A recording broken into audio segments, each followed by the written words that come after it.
Kansas City Chiefs will win the Super Bowl by more than 14 points. Short or long on that? Gosh, I'm way short on that one. I'm like 13 points short on that one. I think it's going to be like a 1 to 2 point game for the winner to win by. Wow, okay, and because you're objective, you don't know who the winner would be yet, because... Oh, no, I just didn't know if that was going to be the next question. I didn't want to ruin your short or long.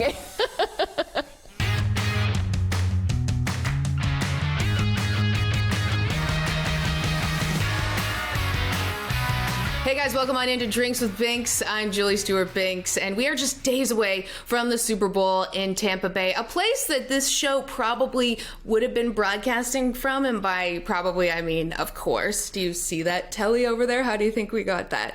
But we're not there because of the pandemic. We're doing everything from home. But when you are at Super Bowl, there's so many interviews, there's the opportunity for so many failed bits, as well as parties. And this guest that we have on today, the last time I saw her was at one of these Super Bowl parties. Now, she has nothing to do with parties, but everything to do with football. And that is none other than NFL data scientist and analytics expert, Cynthia Frelund. Thank you, Cynthia, so much for joining us here today. How are you doing? What is going on in your life? I know you're not in Tampa, but we still have maybe a beach mentality.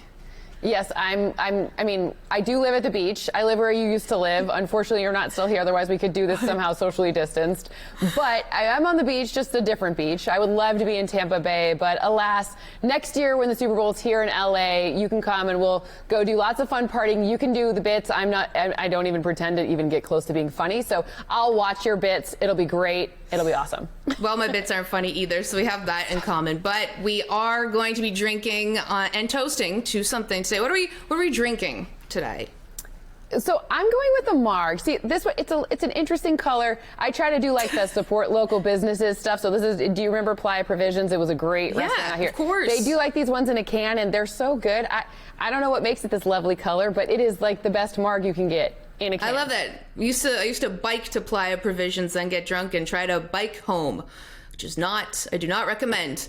This is from somewhere delivery service, but it is a margarita. So cheers. And what are we toasting to today, Cynthia? You know, I think good friends in Super Bowl week, you know? Two of the best. All right. Bottoms up. We made it. And why am I holding it this way? Because this weird lime is in the way? That is nice. Oh gosh, you really can't beat a margarita once it hits your lips. But let's get into some great stuff, which is your career. You have such an interesting, fascinating career because I've known you through friends, and I had no idea sort of like the iceberg of what was underneath the sort of your background within finance and analytics and business development, and now, of course, being on NFL Network. Your rise to where you are right now is so different from anyone else in the industry. How did you sort of get here, and what are sort of the tools and maybe the things that you have brought along the way with you that you find that you can look at the game in a different way? I think like failing a lot got me here, like just failing over here, then like it's a roadblock, like just go over here. So I was a banker, and I was like a decent banker, but I was kind of bored. And so then I went back to business school, and I cold emailed the then CFO of the NFL at the time and asked for a job, and I was lucky enough to get that job. So that kind of changed the trajectory of everything. So I was a little brave, right? I went out and I asked him for a job. And so then I got to the NFL. I didn't know what I was doing at all. Like, I wasn't sure what financial strategy was. I knew what finance was. I thought I could figure it out. So I got a chance to work with the competition committee on, like, what's the best configuration for the NFL? Is it 16 games and 4 preseason games? How do they make the most money? So I got a chance to sit down with coaches and Hall of Fame, like, players that make the rules, the competition committee. And what I found out is you sit in dark rooms, you watch a lot of film of football, you get to eat as many snacks as you want. There's a ton of swearing. These are all really appealing things to me. Yeah. So I was drawn into like this snack passionate storytelling, you know, like totally not a normal desk job situation. And that kind of just flipped the trajectory. So I thought I would go into like valuing things, like use my banker skills, but value maybe going to cap stuff like for a team. And then I didn't know. And then, so what I found out was, and it's an interesting like turn of events, like I was actually good at like modeling, like making models for like financial models for how to like make the most money for a game, and by looking at players performance on the field. So if you have a good quarterback and he doesn't get hurt, you win games more often. We all know that intrinsically. So it's really important to like figure out which quarterback you should draft or which free agent quarterback you should acquire. Look at Matthew Stafford, Jared Goff. How much should you pay them so that you can pay the other 53 people on your team? Right. Creating those things really allowed me to kind of, be a little different. And because I came from banking and not pure stats, I went fast. Because other people didn't go fast. A lot of pure stats people, they take forever and ever.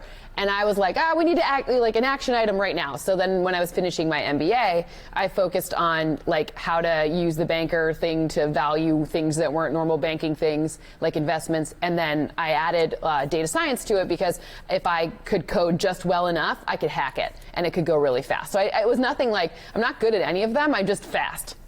I just I'm enough of a hacker to like go fast. And then that kind of led me down a path of, a couple of other jobs to end up at ESPN. And, ESPN was doing at the same time, like tech, big data, and analytics were all in one thing. That's unimaginable right now, but at that time it was. And then they kind of split off, and DraftKings came, and Paul DePodesta got hired by the Browns, and nobody knew what Moneyball for football would be like. And poof, I got a chance. And that's kind of how we got here. Well, I mean, the fact that you can do anything with numbers probably outweighs most of anybody else that you work with. Math is definitely not my strong suit. So the fact that you can do it fast and then do it. It's like, okay, well, we need this person.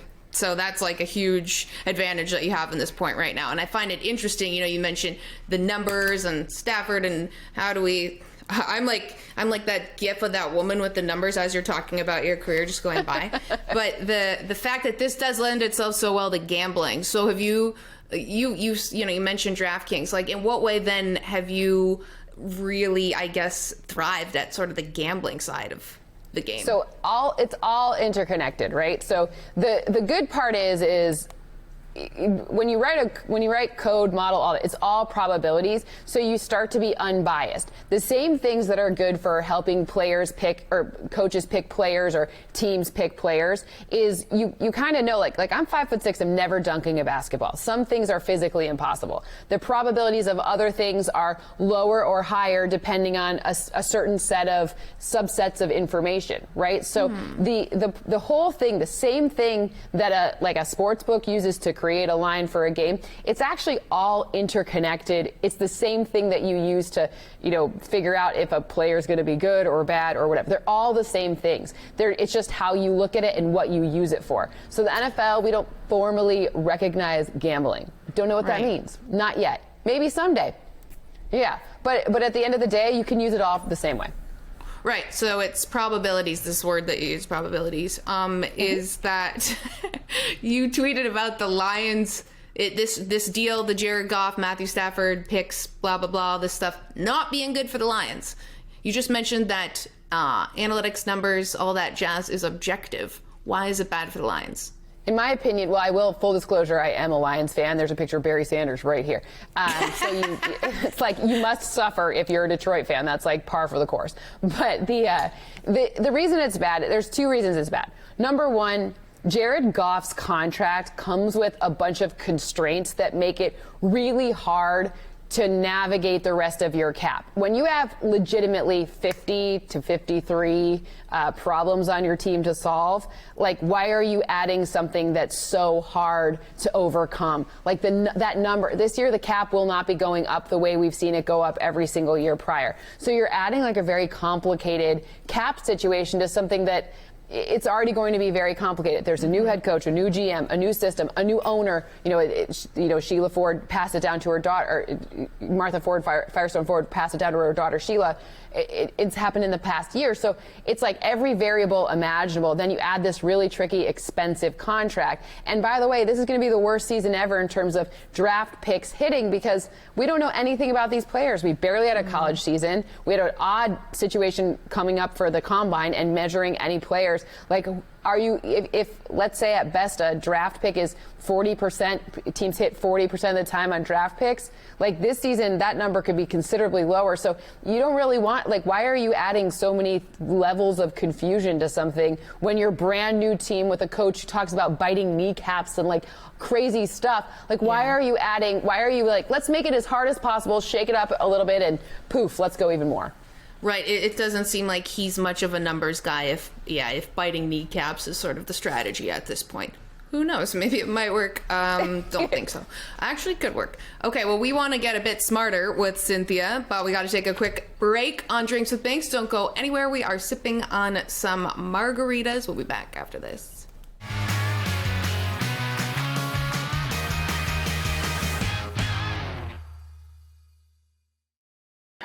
Hey, what's up? This is Will Blackman, and I just had drinks with Binks.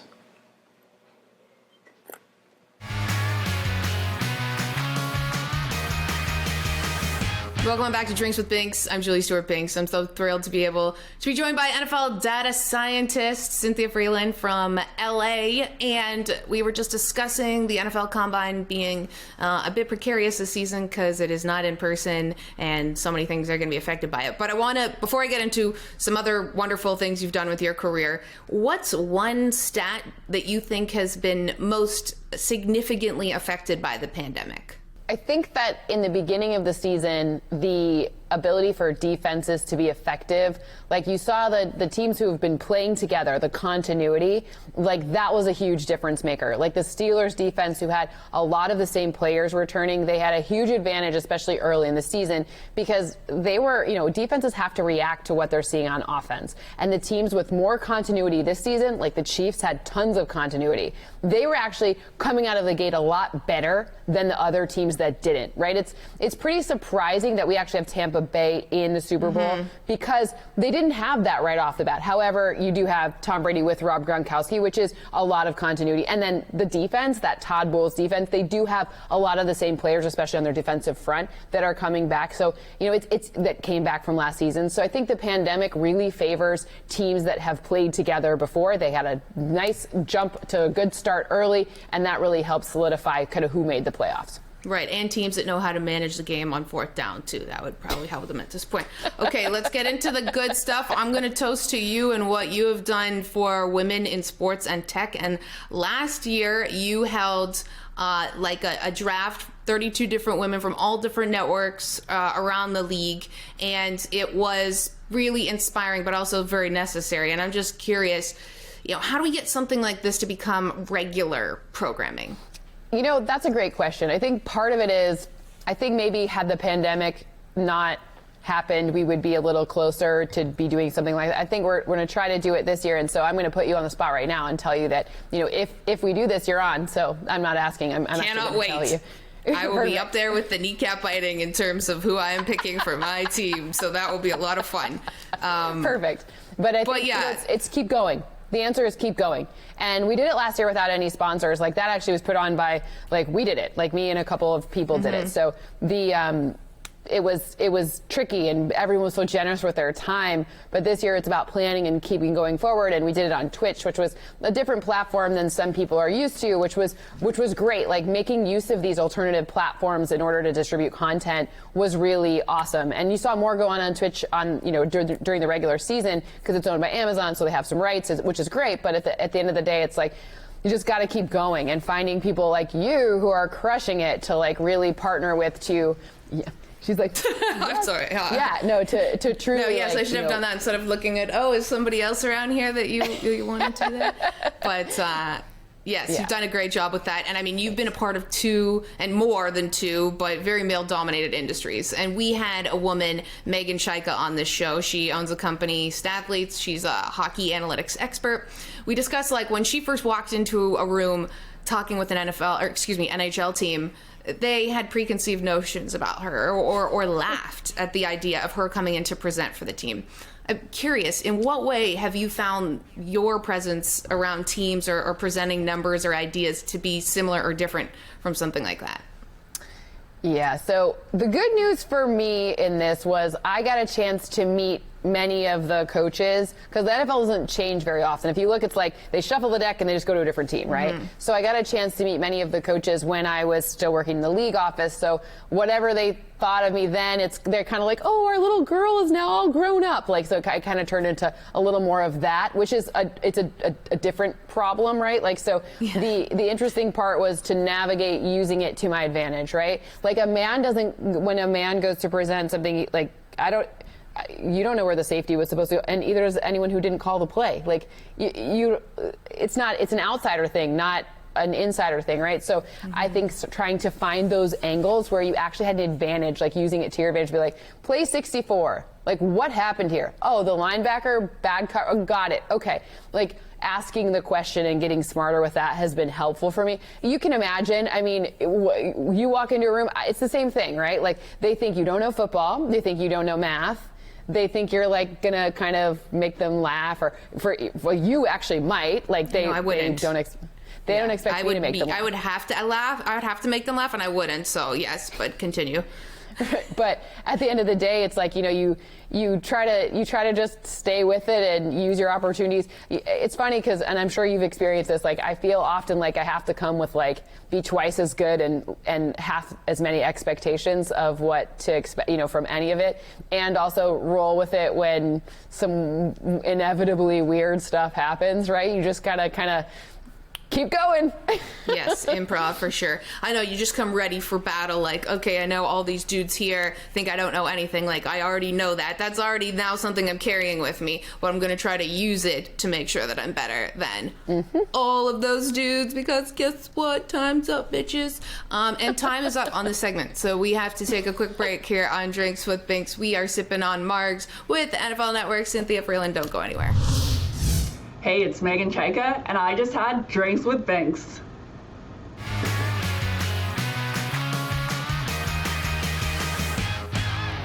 Hi, I'm Diana Rossini from ESPN, and I had lots of drinks with Julie Binks. Stewart-Binks. Damn, her name. No, leave it! Leave it! It's funnier!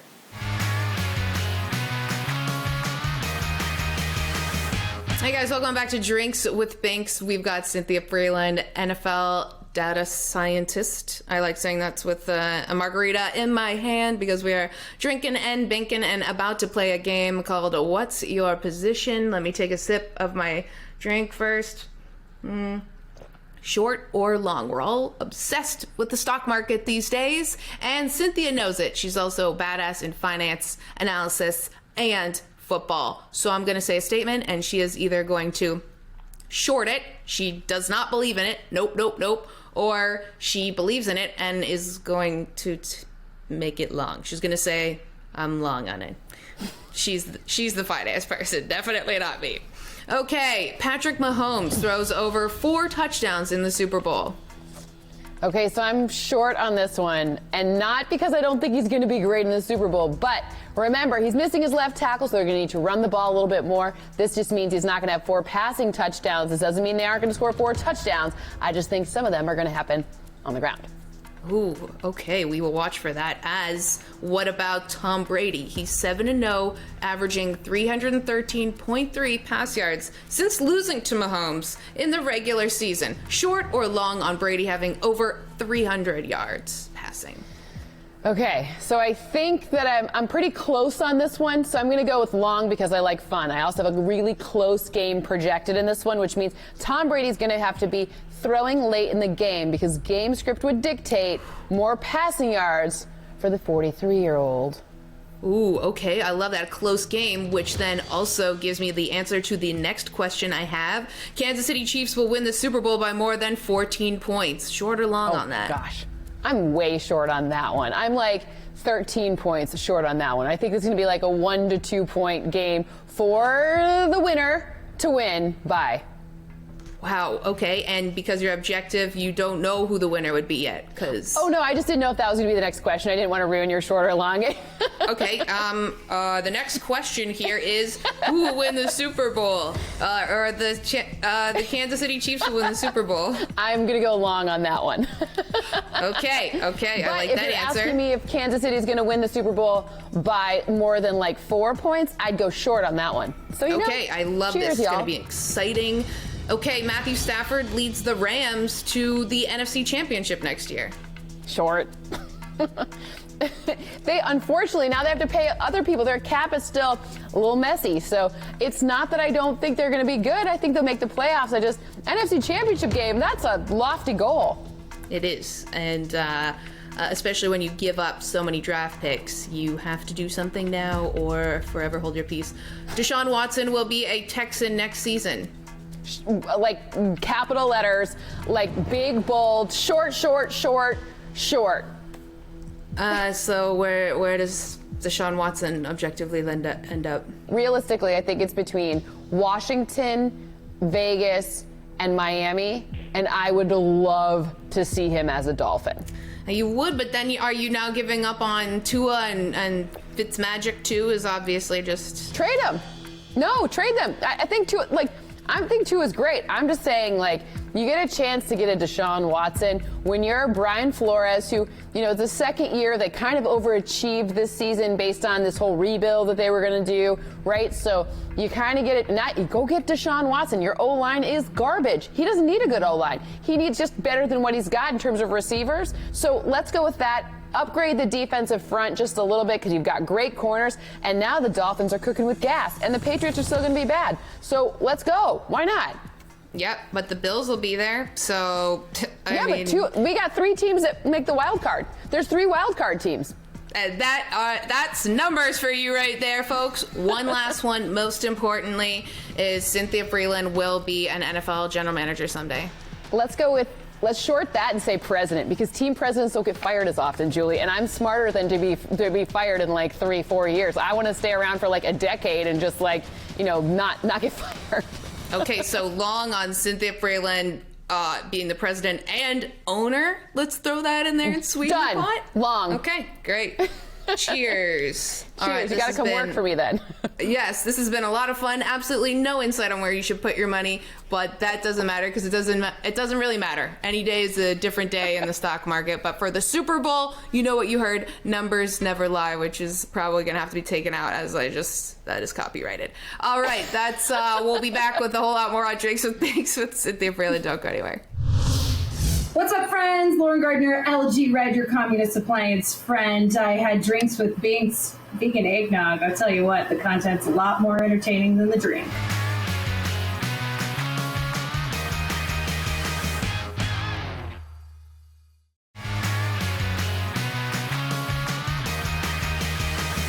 Guys, we've had an awesome time drinking and binking here with Cynthia Frelund. And before we let her get going, because we're just talking about stocks, where is the place that we should be putting our money, allegedly, if we want to win big?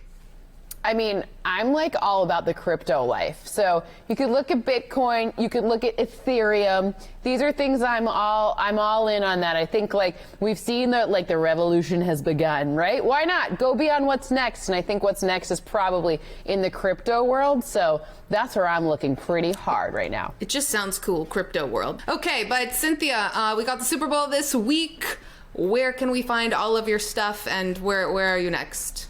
NFL Network, just Game Day View is a fun show with Hawk and Greg Rosenthal. We have a ton of fun on that one. Game Day Morning, we have an 8.5-hour show ahead of the game. I get to be a hologram on the field, which is pretty neat. Yeah, me and Tupac. That's the only time I've ever been cool. What? Yeah, I'm pretty psyched about this. Wait, you and Tupac together, or you and Tupac are both? Just in general, he's been a hologram, Okay, he's been a hologram before. You guys aren't right. I'm hosting together. I'm standing on the shoulders of a lot of holograms that have come before me. So, I just really the Tupac ones are really meaningful. So, hologram on Sunday. Well, this has been a lot of fun. Thank you so much, Cynthia, for joining us here today. You guys can follow her at Instagram, Cynthia Frelund, Twitter, C Frelund. It's very tricky. You know her. You know where to find her. You know where to find us on YouTube at Fubo Sports. Until next time, guys, bottoms up, bitches.